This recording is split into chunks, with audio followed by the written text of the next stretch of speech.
What's up, guys? So it's been a while since I've made a video and you might be wondering why. Well, you might notice I'm in a different garage. We've moved. We moved about 30 miles away, a lot closer to my work where my wife and I work. And we're going to be a lot happier, a lot more money in our pocket, not wasting gas, a little bit more sleep because we're about 20 minutes closer. It's only 10 minutes to work. It used to be about 30. So anyway, we got a little bit of an update to do. So I'll run you through the garage real quick, and then I'm going to make another video because I've had a little bit of a problem with these new Supermoto rims that I've bought. Just the front one, not the rear, but I'll get into that in the next video. But I wanted to at least start an update video before that to let everybody know where I've been at, what I've been doing, and yeah. So let me flip the camera around here. All right, so I guess we'll just start with the garage because that's mainly where I work. I'm not really going to go in the house today. I do got a really big basement, and I've got all my electronics and stuff set up, so it's kind of nice to have that kind of room. But basically, this is a two-car garage, and it's got this huge back room, and as you can see, it's kind of just storage for now. There's still some stuff that needs unpacked. A lot of the boxes I need to unbox and put into the empty totes just in case for moisture. Even though it's the floor is raised up a good foot back here. And then you can see we step up another foot up here, but then it goes out to flat out there. So a little bit of moisture comes in here, I've noticed when it rains, but I think it's just like really heavy rain, so I get a little bit of moisture around the front doors there. But anyway, two-car garage, the whole front half I've got for my workshop. And as you can see, I finally got my vintage tractors in here. I used to do this a lot. If some of you have watched my channel for a long time, I used to do these tractors a lot, and I had a couple more. But I'm down to just these two. This one's a 71 Sears Custom 10XL, and that one's a 70, I don't know, 9 maybe. I forget. It could be earlier. That's an LT 1036, also Sears. That's, if you didn't know, that's the ones that I liked.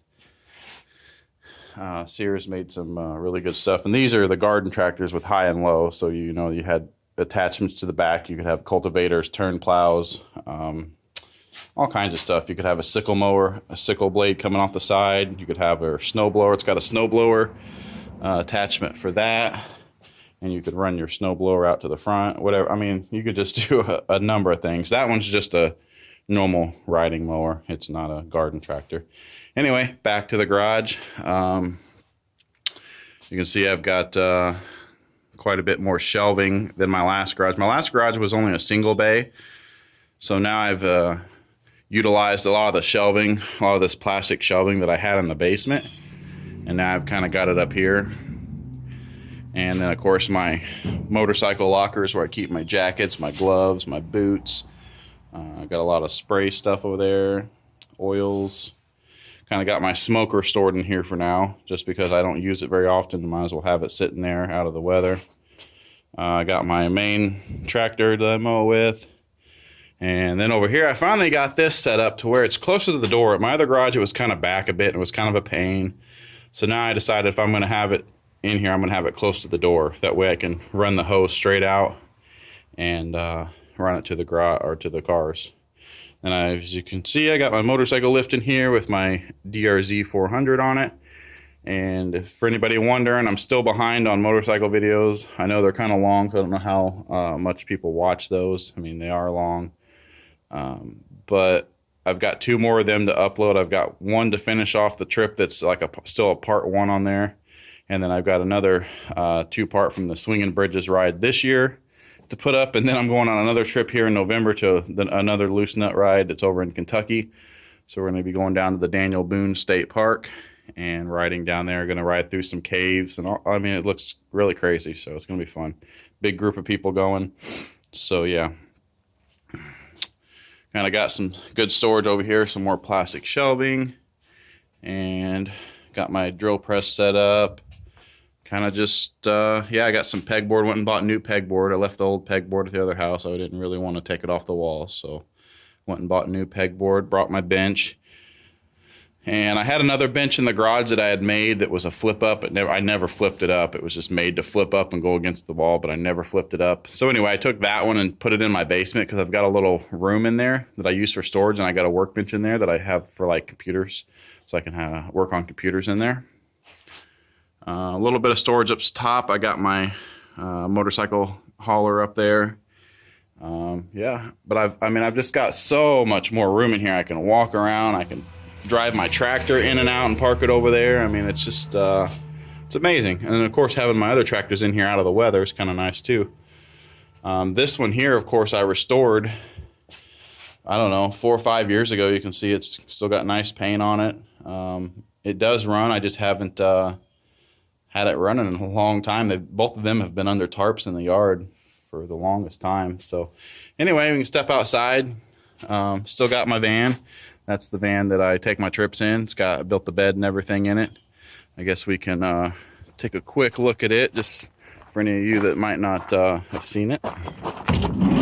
Got my spare tire sitting in here now, but yeah, I built this bed up here. You can see it's really nice. All wood. It's really solid, super strong. Got 6 inches of memory foam on there, plus another comforter for like a pillow top. Built this. It's not finished. You can see it's still open. But yeah, it's definitely progress, you know, towards something I can functionally use. But yeah, this is the yard. Everything on the other side of the fence is not ours, but at least we're surrounded by field. Got a lot of room. And going this way, I got a big front yard. We got people that live across the street and kind of over that way, but as far as behind and either side of us, we got nobody. So then we've got quite a big yard here. Goes all the way back there. That white shed back there is not ours. It's part of a house that used to be over there a long time ago, and it's kind of just fallen in. I guess they painted it just so it looks nice. But yeah, here's the house, and it's a 3-bedroom, full basement, 2 bath, and it's got a big mud room on the back, and it also has a upstairs laundry, and it's got the wash basin in it, so you can actually like you know, go in and wash boots in it, garments. So it's got like the big deep wash tub that some laundry rooms have.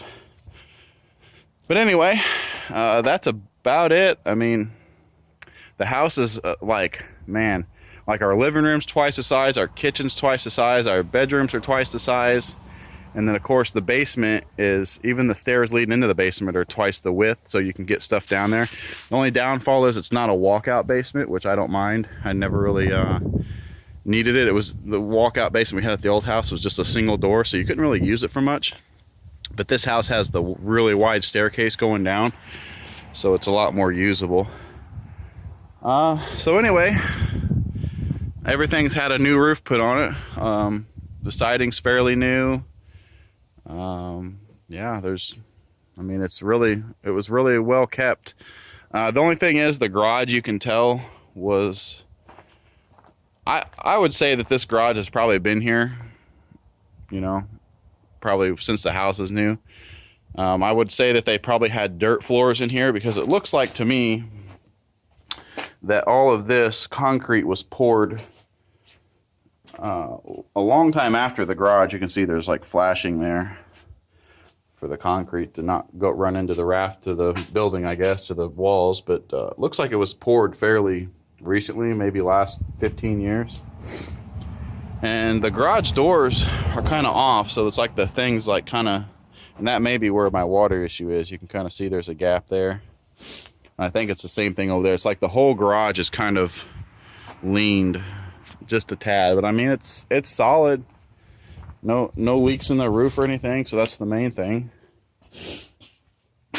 So anyway, it's really just took me so long to make a video. We moved in August 1st, and it's already October, or, you know, like 5th or something today. It just took so long to get unpacked. It took me literally 12 trips in my truck, pulling a 16-foot trailer with like 5-foot walls on it, and I had it packed to the brim every time. So 12 trips back and forth. So literally 24 trips, 30 miles each way to get everything moved. And then on top of that, we had to unpack it and everything. So it's like, freaking big pain. So eventually I'll do a tour of my basement inside the house and that kind of thing, possibly. I really want to do one of my basement because I've got like an entire living room set up down there for all my classic consoles, my vintage computers, and of course my computer room, all that kind of stuff. So it's kind of really interesting for some people that like that kind of thing. So yeah, you can kind of see I still got a lot of my subscriber stickers. My main subscriber sticker board is inside right now. I may bring it out here. I just kind of threw it up in there because it was, I kind of wanted to have it hanging up. But yeah. So the video I'm going to make next is on this right here. And I'm so happy that I was able to fix it because it was a freaking nightmare. And I got the dirt wheels back on there, which is why I got into this nightmare of the Supermoto wheels. So anyway, stay tuned. Thanks for watching.